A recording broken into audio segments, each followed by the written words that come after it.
Okay, what's your name again? My name is Jack Beecher. Beecher. What's your title, Jack? I am the Chief of the Small Business Programs Office with the Norfolk District, but I'm also the Program Manager for the Service Disabled Veteran category for the Corps of Engineers. So that first title is what for? Chief of Small Business Programs Office, Norfolk District. So you're Chief of Small Business Programs Office for people who want to do contracting with the Army Corps of Engineers? Yes. Okay. Correct. And then you have another special title just to help service disabled veteran business owners. Correct. To get contracts. Correct. Well, let's talk about the service disabled veteran business owner. Why is that different? Why it's the newest small business category in the federal government. The rest of them have been around for years and years and years. Okay, let's name them for people, because I'm sure we all think we know it, but what are they? All right, one of them is, I say SDV is the newest, but the Women-Owned Program. Women-Owned Program. Women-Owned Program is actually just came into effect about 6 months ago. No kidding. Authorizing us to do women-owned set-asides. So you now have women-owned set-asides at the Corps of Engineers for women-owned business. And what defines a women-owned business? Well, obviously it's a business that's owned at least 51% owned by a woman, 51% owned and operated. I see. Which means that she has to actually be involved in the daily operation of the business. She can't be a figurehead, etc. Now you say that's new for the Corps of Engineers, but how about like the rest of the government had it for other reasons, right? Well, actually, the whole federal government had a woman-owned goal. Our goal assigned by the Small Business Act years ago to award at least 5% of our dollars to small businesses owned by women. Oh. What Congress failed to give us was a set-aside program. So that's different than percentage. 5% is the goal as far as the women-owned program. Oh, so we're mandated to award at least 5% of our total budget to small businesses owned by women. For service-disabled veteran-owned small businesses, it's 3%. I see. But now the set-aside, how is that different from 5%? Well, set-aside is just a way to get to that 5%. Right, okay. So, for example, let's use Norfolk District. Let's say tomorrow I had a project, renovate a barracks at Fort Lee, and it was $1 million. Right. I could possibly, if there was at least 2 women-owned companies out there in this general area, I could do a women-owned set-aside. I see. Before the set-aside a couple months ago, right, or years ago, when was that set-aside for the women? The actual gold has been around for about 25 years. But the set-aside. The set-aside has been around for about 6 months. Okay, so before the 6 months when it was set aside, you were trying to get the goal of X% for women by making sure they apply and things like that. Now you could give it only to women, right? Correct. That's what that means. Exactly. I've been doing this 35 years. I've never understood that. Now we can designate that, for example, that barracks project and say only women-owned companies can submit a bid. I see. And then it guarantees us that we're going to make an award to a woman-owned small business. So what categories for Army Corps of Engineers have set-asides now? Okay, women-owned. Hub zone, which is historically underutilized business zones. You aware of that program? Okay, I am, but maybe the folks are a HUD zone. That's usually a low-income area. Yes, it is. Somewhere. There are 2 criteria for a hub zone small business company. One, the area that your office is located in has to be in an area of the country, and there are about 5,000 hub zone companies. Hub zone areas across the country. 2 criteria for those is either low economic development, or high unemployment, or both. Right. For example, downtown Norfolk has about 3 or 4 different areas of downtown Norfolk that have been designated as hub zones by the federal government. So if your company is in a hub zone, first thing you got to do is find out if your company is in a hub zone. Correct. And then you could go looking for hub zone,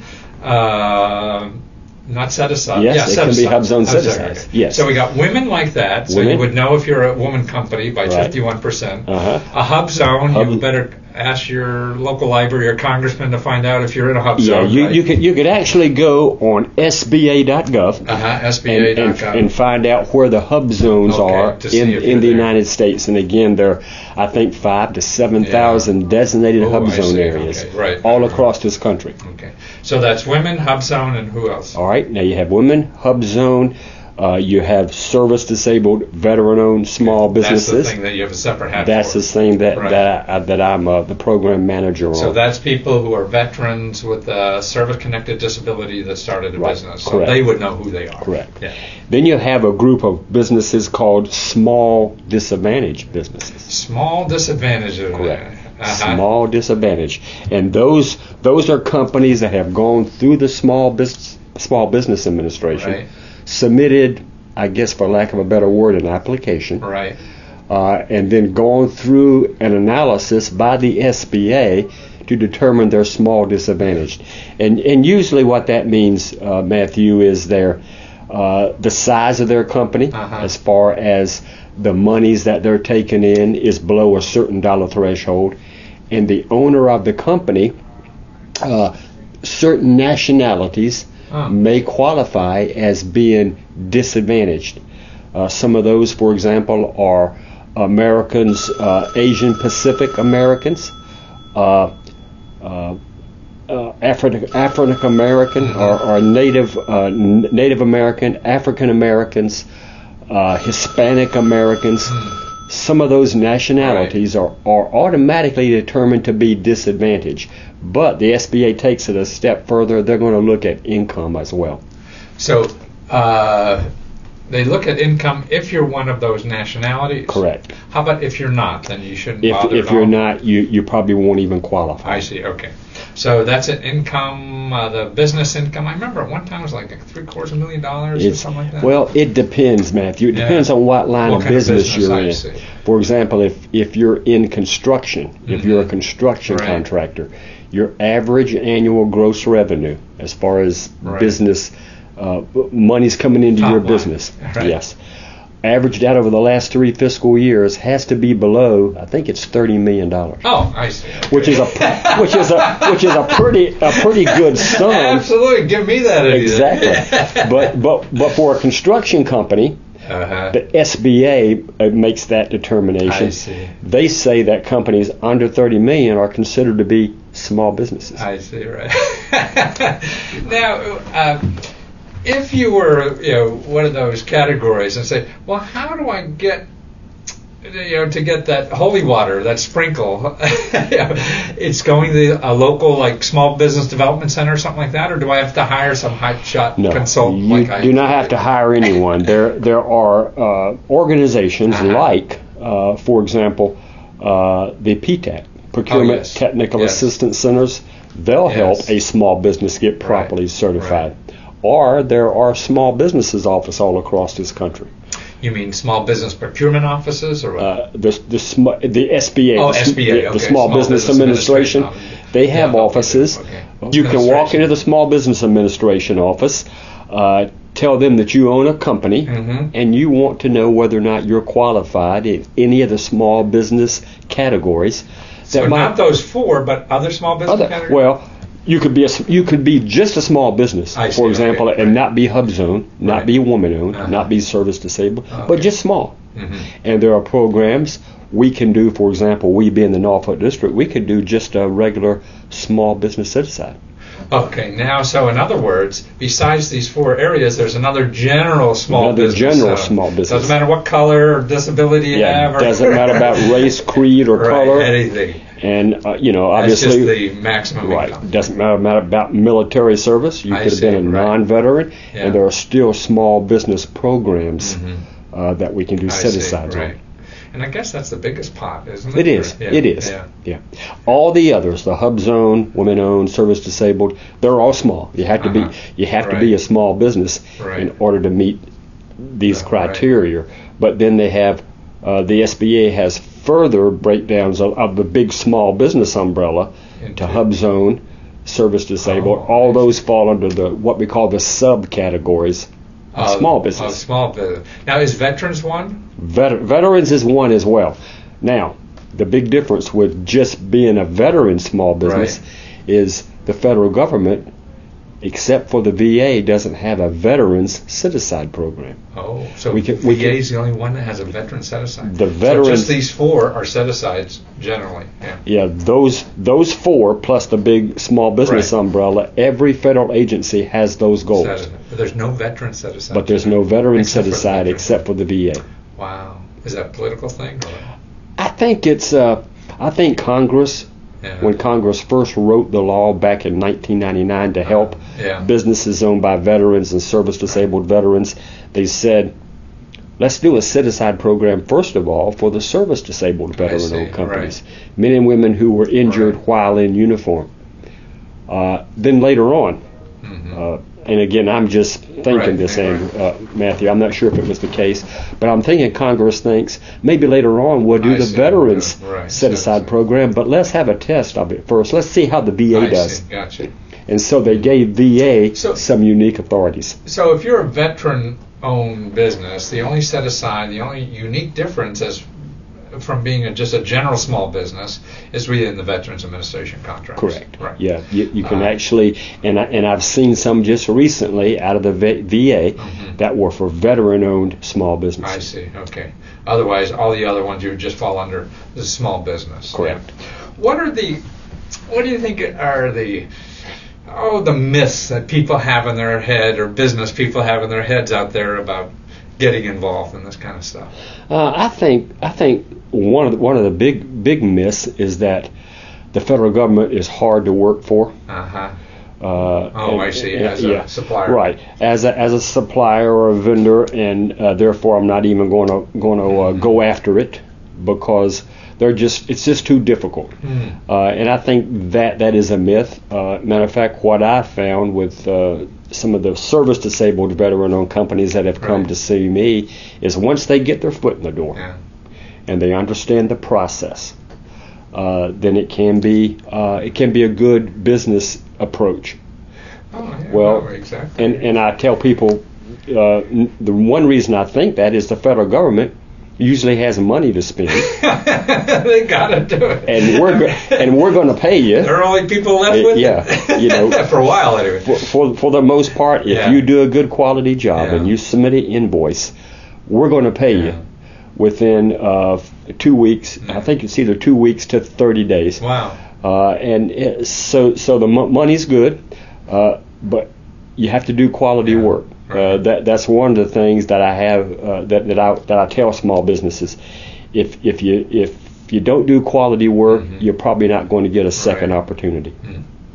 And not only that, I mean, it's just learning the system. If it was their business, wouldn't you want to have controls and everything? Absolutely. Yeah. There are a lot of companies that, for whatever reason, have shied away from the federal marketplace. But over the last 5 years, most of them have been approaching us. Really coming back? Mainly because, Matthew, is the commercial marketplace started to tail off. Right, I see. And there wasn't a lot of building going on. And I see. Because and the federal government, we went up. Yeah. We did a lot of problems you got to fix here. We did more construction over the last 5 years than at any time in our history. No kidding. With our BRAC work mainly. I see, BRAC. Yeah, and so what I saw was a lot of companies that were doing private and commercial type work, construction work, because it was falling off. They started to approach us and say, how can I get involved with the federal government? So wow. And so you're just a guy, and you tell them how, right? I tell them how. I give them the first steps. Again, if they're a small business, I always tell them you need to go see the Small Business Administration because they're an agency that's set up to help you get established. I tell companies, hey, if you're not in the databases as a small business, you don't want to approach the Corps first because we want to see you after you're established, after you got all your criteria. So either PTAC, whatever you got. PTAC can help them. PTAC or the local Small Business Administration. The local SBA office. Could help them with that paperwork to get them in the system. Absolutely. And learn it. Then once they're in the system, that's when they start to market the Corps of Engineers, the Navy, the Air Force, because we're the ones that has the money to spend. Right, exactly. Money got to go to somebody. And let me give you a great example of the dollar volume and how it's increased. Service disabled veteran owned as an example. Right. I started tracking it, Matthew, back in 2004. And the Corps of Engineers back in 2004 as a command. I mean, all of our 37 districts, we did about $58 million. In 2004, you did $58 million. $58 million to companies owned by service disabled veterans. I see, In other words, we did $58 million worth of SDV, SB set-asides. Right. Fast forward. It's disability. Fast forward to 2010, last fiscal year, we did $900 million. $900 million from $50 million. Gosh. So from about $58 million to $900 million in a span of about 7 years. God, so that's 1,000% increase. So I'm not smart enough to figure it out, but it's a big digit increase. over, so it's not double, it's not triple, it's 10 times, which is and a lot of those companies, matter of fact, most of them had never worked for the federal government before. Wow. This new program started, taking shape, and they started to get involved. I think one reason it was as low as it was in 2004, it was new. Right. It started in 1999 with the passage of a public law, but it took a while to get the word out. Right. It took a while for our contracting officers to be comfortable with the companies that were starting to get into the system. And gradually especially over the last 3 years, it's really picked up speed. Oh, that's terrific. And so we know where to get started.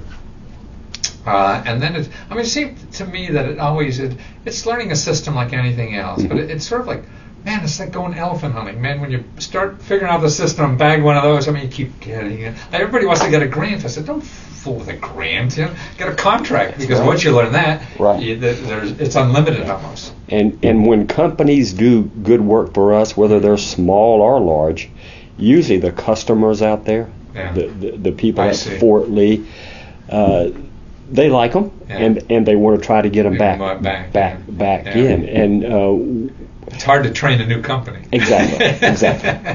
Now, we try not to keep going back to the same company. As a matter of fact, we can. It's all competitive. I see. Now, we can do another, if you will, service disabled vet set-aside when the SDVs do well, and we've done that. And then there's a selection process that goes on. But many times, you'll see sometimes the same company get selected because they did good quality work. Well, wonderful. I'm glad to hear that. Educate everybody. This is great stuff. This is where the opportunity. Every major Fortune 500 company takes advantage of this kind of stuff. So a small guy should too. Absolutely. Thank you so much.